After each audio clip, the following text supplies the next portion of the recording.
2016, a new TV show hit the digital airwaves and needed a podcast dedicated to chronicling its adventures. An elite team has been assembled for this task. Unfortunately, the world's listeners have not heard of this Wonder Twin duo. And although they may not be known now, in the future they will be referred to as tomorrow's legends. This is John Constantine. I am an accomplished warlock, an expert of the occult, and a master of exorcism. Hello, Legendaires. Welcome back to the bonus episodes of Tomorrow's Legends. I am Harley Quinn, and I am bringing you my reaction to the live-action Constantine series. And today, I am covering the 8th and 9th episodes of the series, as it was a two-parter, and it's called The Saint of Last Resorts. Well, now, this was a fascinating episode. I was not expecting there to be any more as the story unfolded over these two parts to Anne-Marie after the cold open. So I was really interested about her story and how she kind of played into Newcastle.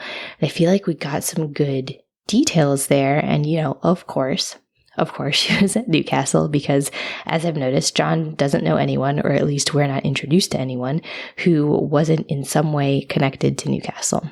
So we get a little bit more there, and I liked the history on Constantine. We find out she's the one responsible for introducing him to the occult and the dark arts, and so that's why she feels guilty about what happened to Astra. She feels that if she had never introduced him into all of that, then he wouldn't have had the hubris to try and save her. So I'd like to see some more of her. I know we're running out of time on this series, so I'm guessing a lot of these things just kind of get left dangling, but I liked her character, so it would be good to see more there. Now, finally, we're getting more about this rising darkness. It's just been hinted at for the first 7 episodes of the series, and so now we're getting a little bit more info. We have a name connected to it, the Brujeria. So I am very intrigued by them and definitely want to know more about them.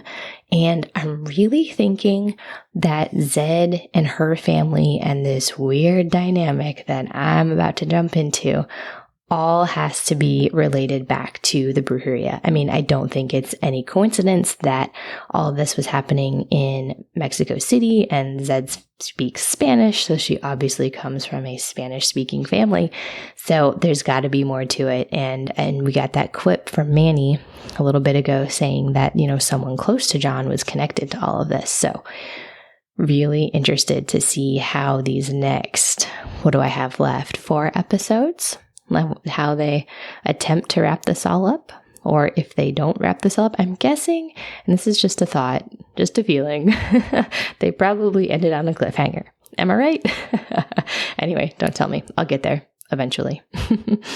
Okay, so since I brought up Zed, I'm going to talk about her and this mill house and everything that kind of happened there. So I thought it was a little bit odd that she's just kind of wandering around, investigating all these weird sounds in a house that, for lack of a better term, is basically haunted. So when she opened that door and almost fell into, I don't know, the middle of nowhere, I just was like, oh, that's not going to end well. And it didn't for, that whoever that chick was that was following her around. So what made me happy, though, is throughout all of this is that Zed was very quick to catch on. And I think, we're expected to believe that, or expected to believe that she would be extremely suspicious, especially since she's been on the run, very clearly been on the run for, I don't know, months at least, if not longer. So we'll have to see if they give us more details. I'm guessing we're going to get some more details on that since we're already starting to get more details. Like, her name is Mary. Who knew? So that was pretty cool. I was confused at first. So I thought that this guy, he was wearing a cross. So I kind of assumed he was a priest. But now I'm not so sure.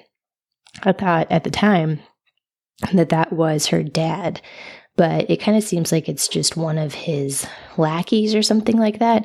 I mean, clearly her and her father do not have a very good relationship.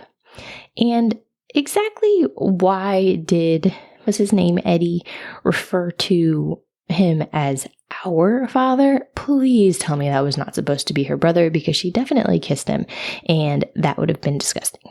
So hopefully that wasn't her real brother. And now he's obviously very dead, so I guess we don't really have to worry about him anymore.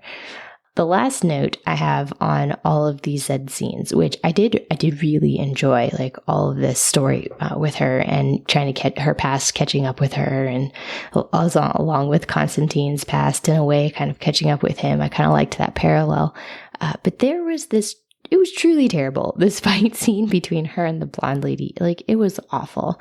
I did not care for it. I didn't think it was particularly well choreographed. Maybe I'm a little bit spoiled from Arrow and Legends. I feel like their fight scenes are just way better. And I don't usually nitpick on that. So, if I think it was a terrible fight scene, then it probably really was. But I guess I think most of those comments, it's all starting to run together, but I think that was mostly for part one.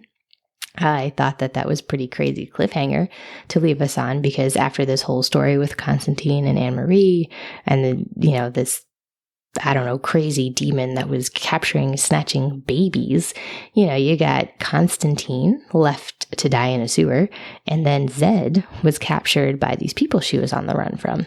So it was a good cliffhanger. I heard that was the mid-season finale, so sorry for all of you that had to wait around to figure out what happened with all of that.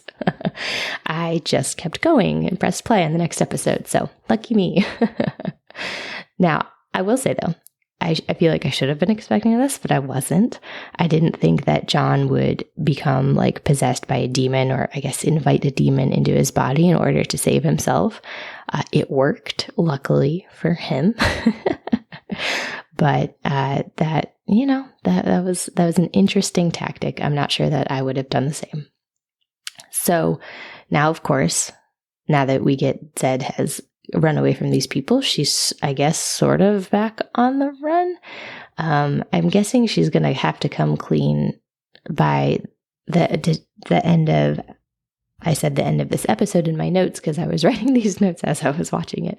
But I don't think she ever tells Constantine in the end. She does come clean a little bit to Anne-Marie. So I'm hoping that in the next episode, the next step is that she comes clean with Chaz and Constantine, and maybe they can help her. Maybe she's got more information than she even realizes, that could help John. So I'm really interested to see where this will go in the last 4 episodes that we have. All right, so I want to talk a little bit here about Matt Ryan's performance. I absolutely loved it. All of the possession stuff, the physical acting that had to go into that was really quite amazing. I mean, I was really just enjoying watching him work and kind of like watching his craft. It was pretty awesome. The demonic possession was crazy. It was believable, but the physicality of all of that, I can't even imagine how draining that must be on someone. So, kudos to him. That was a fantastic performance, and I loved every minute of it. I didn't have a ton of notes on this second part. I'm sure you can tell as I'm kind of just trying to hit on the high points. But overall, I really did think the whole arc was a great story, and I was along for the ride. I really just enjoyed watching it. I enjoyed, especially in the second half, just kind of watching Matt Ryan just work and kind of like do his thing. It was great. I feel like he really embodies that character. And I liked the introduction of this bilocation power. I don't think we had seen that before. So that was pretty cool. And I liked getting to see that. I like how they're always introducing just a little cool bit of magic. So that was fun.